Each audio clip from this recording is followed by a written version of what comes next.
오늘 제가 말씀드릴 내용 그냥 한 10년, 11년, 올해가 12년 차입니다. 창업한 지 12년 차가 됐는데 한 11년 동안 고민해왔던 한 청년의 이야기. 제가 결혼도 했고 아이도 있지만 그 나이는 법적으로 아직 39이어서 청년의 범주에 들어갑니다. 그래서 그런 청년의 끝자락에 있는 친구의 한 그냥 이야기다 이렇게 생각하시고 가볍게 들어주시면 좋을 것 같습니다. 아까 말씀하신 심센터가 뒤에도 이야기가 나오는데 그 심센터라는 걸 가끔씩 이제 들으시는 분마다 쉼센터 뭐 이렇게 또 하시고 많이 틀리시는데 요 영어 내용입니다. Social Entrepreneurship and Mission. 그러니까 사회적 기업가 정신과 미션, 우리의 사명이 굉장히 연결되는 지점이 있다. 어떻게 보면 뱀의 이 영역에서 뱀을 표현할 때 이런 정도로 표현한다고 생각해 주면 충분히 이해가 되실 것 같습니다. 하나씩 좀 말씀을 드리도록 하겠습니다. 제 이야기를 좀 시작을 하려고 하는데요. 저는 막 성인이 되면서부터 도대체 뭘 하고 살아야 되고 어떻게 살아야 될까에 대한 고민이 좀 많이 있었습니다. 가장 큰 이유는 제가 본래 갖고 있었던 능력이나 제가 과거에서 쌓아왔던 어떤 방향성보다는 훨씬 더 좋은 대학 그리고 기대하지 않았던 전공을 갖게 됐기 때문이죠. 그래서 고민스러웠던 겁니다. 경영대였는데 그럼 나는 그럼 대기업의 경영자가 되는 꿈을 꿔야 되나? 나는 좋은 경영자가 되기 위한 준비를 시작하는 건가? 하나님이 나에게 말씀하시는 것은 지금 나에게 이런 뭐 저희 어머니는 은혜라고 말씀하시고 또 주변에서는 운이 좋다라고 이야기하는 내 능력보다 훨씬 더 좋은 대학과 과에 가게 되는 이 시간들을 그냥 기쁜 일로 받아들이고 끝나면 되는 건가? 아니면 나에게 어떤 메시지가 의미와 까닭이 있는 걸까에 대한 고민을 시작했습니다. 물론 그렇게 깊이 있고 막 고귀한 고민은 아니었고요. 정말 궁금했어요. 나에게 왜 이런 일들이 벌어졌을까? 그럴 자격은 없는 것 같은데, 그럴 까닭도 별로 없는 것 같은데 왜 나에게 이런 기회가 주어졌을까? 그 기회를 어떻게 선용할까에 대한 고민이었습니다. 그러다가 제가 처음으로 직업이라는 걸 갖게 됩니다. 지금 사회적 기업 관련된 일을 하지만 이것과 전혀 관련 없이 네이버에서 온라인 게임 전략을 했습니다. 저는 게임을 좀 좋아하는 사람입니다. 지금도 심지어는 가끔씩 간단한 게임들을 하고 제 아이에게도 게임을 다른 부모들보다는 훨씬 더 넓고 편하게 권하는 편입니다. 게임의 어떤 긍정적인 영향들을 잘 알고 있는 사람 중에 한 명이라고 볼 수 있는데 그럼에도 불구하고 게임 회사에 일하는 일들이 저에게 약간의 불편함과 어려움과 또 두려움이 있었습니다. 물론 오해하시면 안 됩니다. 저는 여전히 지금의 어떤 게임 회사에도 하나님의 사람이 필요하다. 그 영역에도 하나님의 지경이 있고 하나님의 사람이 일하는 것이 그 땅에도 필요하다고 믿습니다. 하지만 저는 도현명이라는 개인에게는 사실은 세상적으로 되게 행복했던 게임 회사의 생활이 평생 동안 해야 될 일이라고는 생각이 들지 않았습니다. 거길 벗어나서 다른 길을 찾기 위한 그리고 뭔가 생각하기 위한 하나의 과정이었다라고 느껴졌죠. 가장 큰 이유는 제가 너무 게임에 대한 전략을 생각보다 잘 짜는 겁니다. 그래서 많은 사람들을 중독시키는 거죠. 하나님이 주신 좋은 기회, 그리고 어떻게 보면 제 성향들, 속성들, 이 부분이 과연 이렇게 쓰여지는 것으로 끝나게 될까에 대해서 의문이 있었던 겁니다. 그렇게 써야 될 때도 있겠죠. 하지만 그렇게 쓰여지는 것으로 제 평생이 쭉 이어질 것 같지 않았다는 확신이 있었습니다. 고민했습니다. 뭐 하고 살아야 되나요? 그럼 제가 갖고 있는 이런 전략을 짜고 무엇을 도달하기 위해서 그 작전들을 설계해서 수행하는 여기에 굉장한 기쁨을 느끼고 그래도 성공 확률이 다른 일들보다는 좀 더 높은 이 작업에 하나님이 주신 달란트가 있는 것 같은데 도대체 이 관점과 생각을 가지고 저는 뭘 해야 될까요? 라는 궁금증이 있었고 혹시 게임하고 완전 반대편에 있는 데로 가면 답이 있지 않을까 해서 비영리 조직에도 활동을 해봅니다. 당시에 에티오피아와 케냐에 아이들을 먹이고 또 가르치는 그런 비영리 조직에 원래 본래는 없었던 팀인 전략기획팀을 신설하고 거기에 사람을 새로 뽑아서 그 해당 NGO가 대기업의 사회공헌 기금을 받아오고 또 신사업을 추진할 수 있도록 돕는 일을 하게 됩니다. 너무 이것도 뜻깊은 일이었고 재미있었는데요. 그리고 굉장히 귀한 일이라는 거 확실했는데 저에게는 잘 맞지 않았습니다. 좀 너무 보수적이고 너무 느리고 근데 그게 그들에게 틀린 것이 아니라 정체성적으로 맞았을 때 아, 나는 여기 오래 있을 사람은 아니구나. 이 일들을 계속해서 도울 수는 있으나 이게 내가 행복하게 살 수 있는 일이 아니구나라는 생각을 처음 하게 됐죠.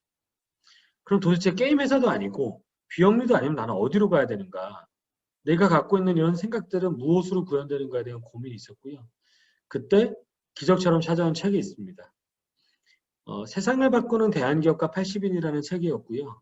우연히 선물 받은 책이었습니다. 이 책은 매튜하고 실뱅이라고 하는 프랑스인 청년 두 명이 잘 다니고 있던 증권사를 그만두고 이렇게 살아도 될까라는 질문에 답하기 위해서 전 세계 일주를 하면서 약 100여 명 정도의 사회적 기업가를 만난 탐방기입니다. 그 중에 80명의 내용의 인터뷰들이 자세하게 실려있는 그런 탐방기예요. 이걸 읽으면서 그 당시엔 사회적 개발은 말이 한국에 거의 없었고요. 그러니까 번역도 대한기업가로 번역이 됐죠. 80인의 대한기업가. 저는 이런 창업을 해야겠다. 내가 열심히 일을 하고 하나님이 주신 달란트와 하나님이 주신 기회들을 최선으로 살렸을 때 다른 누군가고도 사라지게 되는 것. 그들도 회복되어지고 치료되고 각성하고 그들의 삶이 조금 더 낮게 만들어질 수 있는 것들을 나의 창업 영역으로 삼아야겠다는 생각을 하게 됩니다. 그리고 회사를 그만두고 학교로 돌아가게 되죠. 바로 창업을 하고 싶었습니다. 근데 아무도 모르는 거예요. 사회적 기업을. 그 당시에 2007년, 2008년이었는데 우리나라 사회적 기업 육성법 2007년에 만들어지고 2008년에 발효됩니다. 그러니까 아무도 모르는 거죠. 교수님을 만나도 모르고 그 당시에 있었던 투자자들을 만나도 당연히 아무도 모르고 저희 선배들인 기업 대표들을 만나도 아무도 모르는 겁니다. 그래서 뭔가 이걸 같이 할 사람들을 구해야겠는데 가장 만만한 게 학교죠. 그래서 학교로 다시 돌아가서 동아리를 만들고 청년들을 모으고 거기에서 그 순진하고 순박한 청년들에게 대학생들에게 창업을 할 걸 권유하기 시작합니다. 사실 나종일 국장 계시는 루트 임팩트의 지금 이사장 맡는 허재영 대표도 당시 제가 만들었던 동아리에 저보다 한 살 형이긴 하지만 동아리에 처음으로 들어왔던 동아리 멤버입니다. 그래서 루트 임팩트를 저희가 처음에 세팅할 때에 허재영 대표를 아주 적임자로 저희가 초대하게 된 것이죠. 그 일들을 하면서 이것저것 생각을 해봅니다. 살 좀 교만했었던 것 같아요. 왜냐면 사회적 기업을 저밖에 모르는 것 같았거든요. 아무도 여기에 대해서 대답해주지 않는 거예요. 제가 제일 잘 아는 겁니다. 그래서 천천히 해도 되겠다는 생각을 그때 처음으로 했어요. 박사까지 하고 좀 더 내가 자격을 갖춘 다음에 해야지. 근데 잘 아시다시피 하나님 그런 거 별로 안 좋아하시더라고요. 자격을 갖추고 뭘 해야겠다. 그대로 두고 보시지 않습니다. 제가 그냥 이력서에 한 줄을 채우기 위해서 진행했던 리카니 글로벌 비즈니스 컴퍼티션이라는 이 싱가포르에서 열리는 아시아에서 가장 큰 벤처 컴퍼티션에 나갔는데 그냥 이력서 한 줄 채우려고 나갔습니다. 뭐 별다른 기대도 없었고 대단한 이유도 없었어요. 근데 그 대회에서 저희를 제외한 나머지 본선팀 5팀, 그러니까 총 250팀이 경합하고 6팀이 뽑히는데 저희를 제외한 나머지 5팀이 모두 다 소셜벤처인 거예요. 이건 소셜벤처 경연대회가 아닙니다. 일반 벤처 컴퍼티션이에요. 조금만 그냥 국내에서 하는 어떤 대회도 아니고 전 세계를 대상으로 하는 아주 큰 대회입니다. 근데 그 대회에 미국에서, 캐나다에서, 중국 본토에서, 홍콩에서 또 싱가포르에서 온 청년들은 본인의 커리어 패스를 이미 2008년에 자신은 이 일을 하면서 살아가겠다라고 소셜벤처를 꼽고 있는 겁니다. 그리고 싱가포르에 있는 어른들이 거기에 투자를 하시더라고요. 그 자리에서. 저는 굉장히 스스로 교만했던 마음이 너무나 창피했습니다. 한국에서 우물한 개구리였던 거죠. 잘 느껴지지 않았던 것뿐입니다. 전 세계는 너무나 빨리 움직이고 있었고 이미 수많은 청년들이 이 일에 헌신하고 있었고요.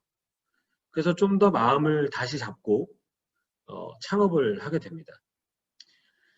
임팩트 스퀘어라는 회사가 제일 먼저 2010년 창업해서 했던 일들은 사회적 기업을 여전히 아무도 몰랐기 때문에 대기업들에게 사회적 기업을 강의하고 그들에게 사회공헌을 컨설팅해서 사회적 기업을 돕도록 만든 일들이었습니다. 자원을 흘려보내는 일들이었어요. 그러다가 2014년, 15년쯤 되니까 사회적 기업 생태계가 좀 좋아지더라고요. 소셜벤처가 괜찮은 친구들이 나타나기 시작한 겁니다. 그래서 그 친구들에게 저희가 번 돈을 조금씩 투자를 시작을 했습니다. 그러다가 2015년 후반부가 되니까 괜찮은 거예요. 이 일들이 의미가 있습니다.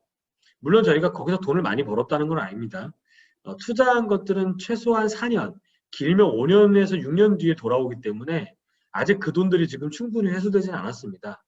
그럼에도 불구하고 누군가에게 투자를 해주는 것보다 기업 입장에서 더 큰 지지는 없습니다. 운명 공동체가 되는 거예요. 피해를 섞는 거죠. 그들이 망하면 저도 망하는 겁니다. 그래서 좀 더 그 대표에게 제가 이야기하는 말들이 들어가고 그 친구들의 이야기도 저에게 좀 더 진지하게 들리는 겁니다.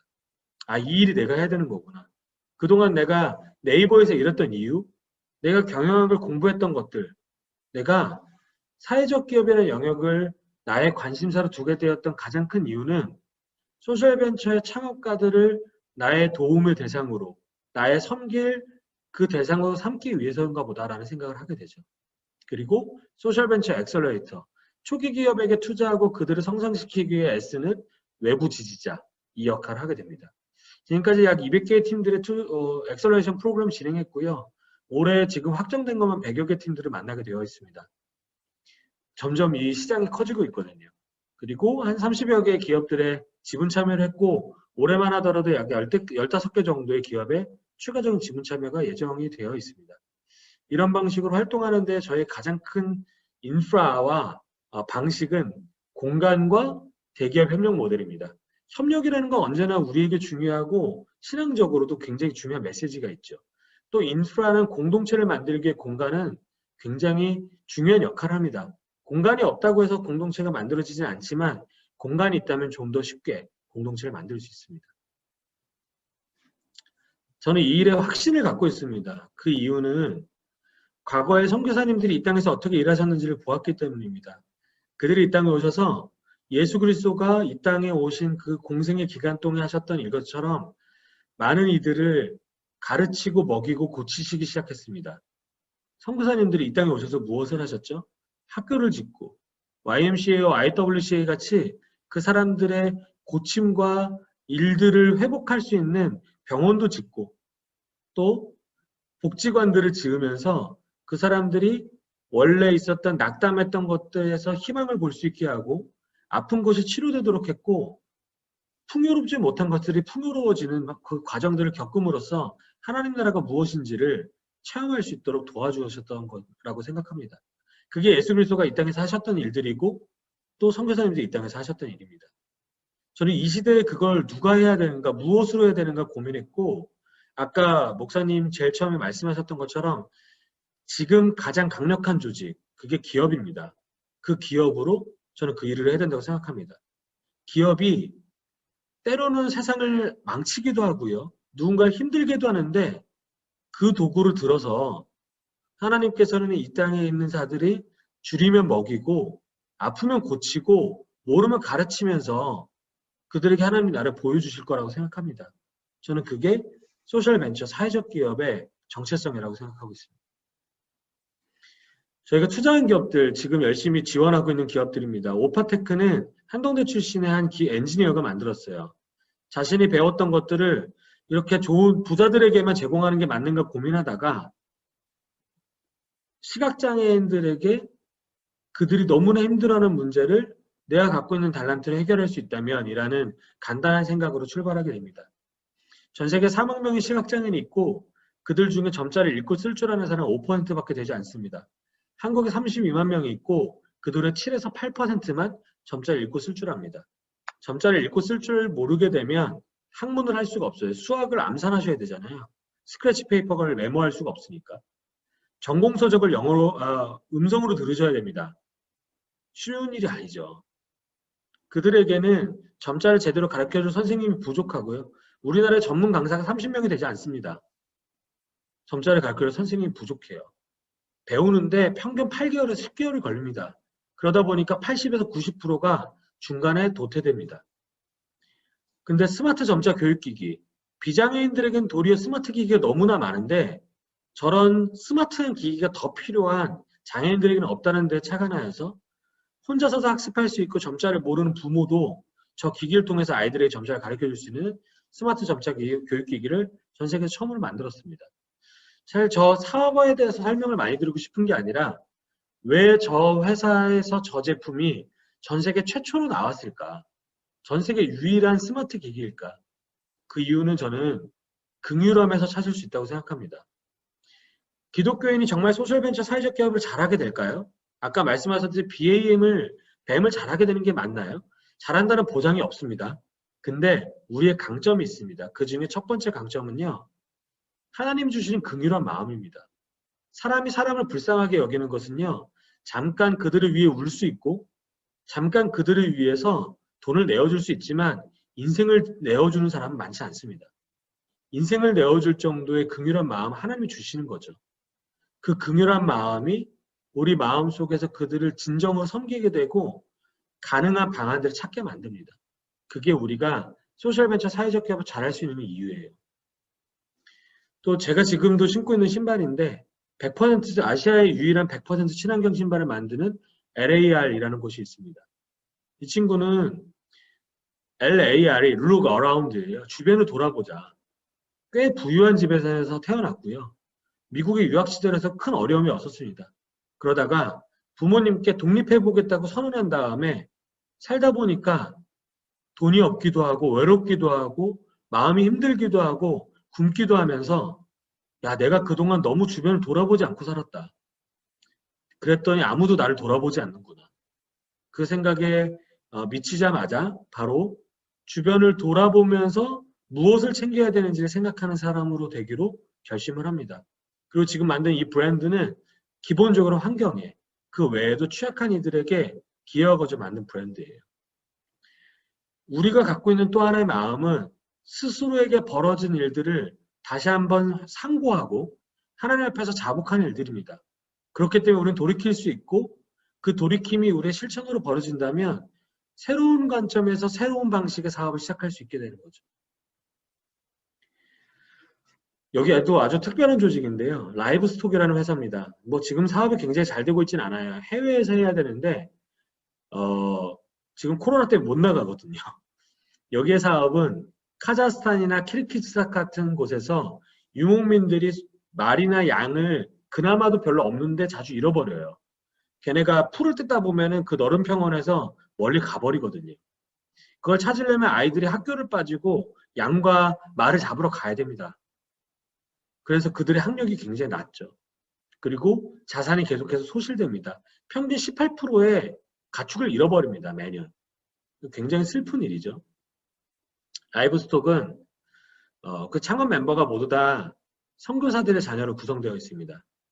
그들이 어렸을 때 성장하면서 그렇게 그 오지에서 사역하시는 부모님이 그렇게 미웠을 수 없다고 얘기합니다.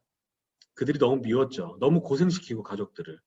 그런데 나이가 들고 하나님을 알게 되니까 그 땅으로 돌아가고 싶은 겁니다. 그 땅에 가서 자기도 그들에게 하나님을 전달할 수 있는 사람이 되고자 하는 겁니다. 근데 NGO로 가기는 어려워요. 선교사로 가는 거 더 어렵습니다.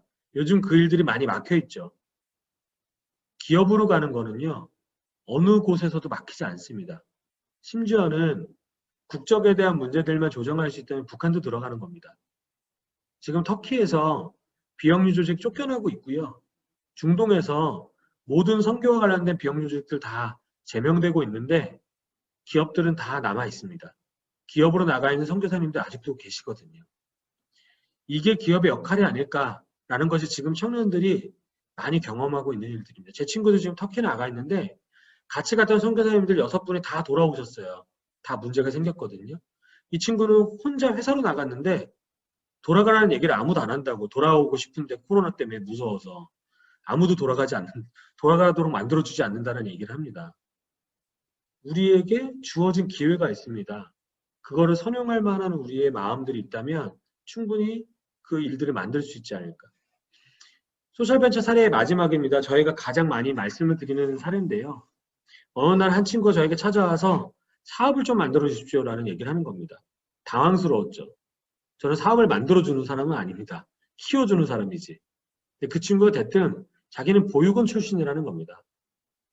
그러면서 보육원 친구들이 얼마나 어렵게 생활하고 있는지, 그 일들이 얼마나 두려웠는지, 그런데 본인은 은혜를 많이 받아서 좋은 기회들과 좋은 후원자와 많은 주변 사람들을 만났고, 지금은 결혼을 하고 또 직장을 갖기도 했고, 여러 가지 좋은 조건에서 행복하게 살고 있다는 이야기를 합니다. 그럴 수 있죠. 근데 제가 이 일을 하다 보면 어려운 분들 많이 만납니다. 그래서 그 정도의 이야기로는 사실 아주 큰 감동이 있진 않았습니다. 근데 이 친구가 뒤이어서 이런 얘기를 하는 겁니다. 회사 이름이 정해져 있는 거예요. 놀랍지 않습니까? 사업은 명확하게 정해져 있지 않은데 회사 이름이 정해져 있습니다. 그 회사 이름이 뭐냐? 그랬더니 이런 이야기를 하는 겁니다. 사실은 자기는 보육원 출신이지만 다른 보육원 친구들을 고용하는 일들을 외면을 많이 했다는 겁니다. 왜냐면 자기도 이제 조금 행복해지니까. 그동안 너무 괴롭고 힘들었는데 이제 조금 행복해졌는데 그들을 돌아보면 다시 괴로워지니까 그 일들을 외면하고 싶었다는 겁니다. 반복해서 하나님이 말씀하시는 것 같긴 하지만 그 일들을 외면할 수 있다면 외면하는 것이 좋다고 생각했다는 겁니다. 그런데 어느 날 예배에서 하나님이 강력하게 설교를 통해 말씀하셨던 거죠. 가인과 아벨의 이야기입니다. 가인이 아벨을 죽이고 돌아서서 도망치듯 갔을 때 하나님 물어보시죠. 내 아우 아벨이 어디 있느냐? 가인이 대답합니다. 모릅니다. 다시 한번 질문하시죠. 내 아우 아벨이 어디 있느냐? 가인이 뭐라고 대답합니까? 모릅니다. 내가 아우를 지키는 자입니까? 김성민 대표는 본인이 그동안 자신의 동생들을 돌보지 않고 외면했던 일들이 반드시 그들이 죽을 것을 알면서도 외면했던 그런 모습들이 마치 가인처럼 느껴졌다고 합니다. 그래서 하나님께 자복하고 또 승복하면서 이야기하죠. 내가 아우를 지키는 자가 맞습니다. 그래서 회사 이름이 브라더스 키퍼입니다. 아우를 지키는 자. 이 친구의 이 고백을 듣고 이런 생각을 했습니다. 사실 어떤 사업이 만들어질지는 모르고 그 사업은 사실 실제로 저렇게 벽면 녹화라는 조경 사업입니다. 일반적인 벤처 투자자가 절대로 투자하지 않는 사업이죠. 얼마나 성장할지 아무도 모르겠고 진짜 잘 될지도 사실 확신이 없습니다. 하지만 저에게 명확한 건 이거였어요. 이런 일들을 하는 친구들에게 누군가 한 명은 투자해야 되지 않을까요? 누군가 한 명은 여기에 응원자가 돼야 되는 것이 아닐까요? 그리고 저희 내부에서 그 의사결정에 모두가 동의해서 심지어 비기독교인까지 이 심사에 동의를 해서 투자를 하고 지금까지 함께 관계를 맺고 그 친구들이 좀 더 성장할 수 있도록 저의 역할을 하고 있습니다. 이게 마지막으로 말씀드리고 싶은 기독교인들이 이 영역에서 잘할 수 있는 이유입니다. 우리는 다 상처 입은 치유자잖아요. 우리는 상처를 입었었고 하나님이 그것을 치유했다는 그 과정을 겪어보셨습니다. 그러면 나와 같은 상처를 입은 다른 자들을 치료하기 노력하셔야죠. 그 일이 소셜벤처가 하는 일입니다. 그것만큼 공감의 깊이가 있는 것이 없고 그것만큼 증명되어지는 것이 없습니다. 그 일들이 여기에 존재한다는 게 저의 생각입니다. 아까 나종일 국장 얘기하셨던 소셜벤처 클러스터 사실 저희가 초기 기획팀 중에 한 명입니다. 열심히 2014년에 기획해서 만들어졌고 이렇게 빨리 커질 줄 아무도 몰랐고 또 지금도 약간 얼떨떨합니다만 인원수 계속 바뀝니다. 나가기도 하고 들어오기도 하니까 3,000명에서 약 3,500명 정도 이 지역에서 일하고 있고요. 저희도 여기에 4개 정도의 공간을 운영하면서 청년들에게 그 공간들 안에서의 공동체를 구성하려고 노력을 하고 있습니다. 이런 청년들이 좀 더 생각보다 많다는 말씀을 드리고 싶었어요. 그리고 저희가 지금은 너무나 많아져서 서베이를 못하지만 샘플링 되어 있는 서베이에 의하면 약 20% 정도가 기독교인입니다. 일반 대학의 청년 비율이 지금 3%대로 떨어졌다는 걸 생각해 보시면 굉장히 높은 비율일 수 있다고 생각하시면 됩니다. 그 이유는 당연히 이 영역이 선한 영역이기 때문이죠. 저희가 특별하게 이 영역에서 하고 있는 일이 하나 있습니다. 그런 투자 이런 일들 특별하긴 한데 진짜 특별한 건 저희가 심센터 재단이라고 하는 기독 청년 사회적 기업가만 육성하는 별도의 재단을 갖고 있습니다. 여기는 비영리고요. 당연히 기독 청년 사회적 기업가만 키우는 일을 하고 있습니다. 지금 펠로우십을 장학생을 모집하고 있으니까 혹시 주변에 창업을 막 시작했거나 확실시되고 있는 분들이 있으면 연락을 주시면 그 친구들이 특정 기간 동안 후원과 지원을 받을 수 있도록 저희가 서포트하도록 하겠습니다. 근데 그냥 그 친구들을 키우고 성장시키는 게 저희의 심세대 재단의 목표는 아닙니다. 그거 임팩트스퀘어라는 회사에서 하고 있고 저희 말고 다른 조직 많이 하고 있고 정부도 많이 하거든요. 키우는 게 저희 목적일 수는 없죠. 키우는 건 과정일 뿐입니다. 진짜 저희가 원하는 거는요. 교회가 아닌 교회, 일터에서의 예배, 삶으로서의 예배. 우리 시대에 지금 저희 청년 시대에는 옛날과 같은 숫자적인 부흥은 아마 없을지도 모르겠습니다. 그런데 코로나를 겪으면서 어떤 상황에서도 예배할 수 있는 사람들이 남기 시작했고 그렇게 힘들고 예배당에 나아가지 못할 때에도 하나님을 만날 수 있는 사람들이 늘어나기 시작했습니다. 이들은 일터에서도 예배하는 방법을 배우기 시작했고 온라인에서 예배 드릴 수 있다는 게 주일 한 번이 아니라 매일매일 예배를 드리는 습관으로 바뀔 수 있다는 것도 그 중에 일부는 경험하기 시작했죠. 저는 그 공동체가 저희의 가장 큰 중요한 목표라고 생각합니다. 예배와 사명에 대해서 나눌 수 있는 공동체. 사회적 기업이 얼마나 큰지 모르겠습니다. 소셜벤처가 얼마나 커질지 모르겠습니다. 이들이 건강한 하나의 크리스천으로 자리 잡는 게 그것보다 좀 더 중요하다고 생각합니다. 그래서 임팩트스퀘어 물론 열심히 운영하고 이것도 하나의 뱀 조직으로서 저희가 자리 잡기 하기 위해서 애쓰고 있는데요.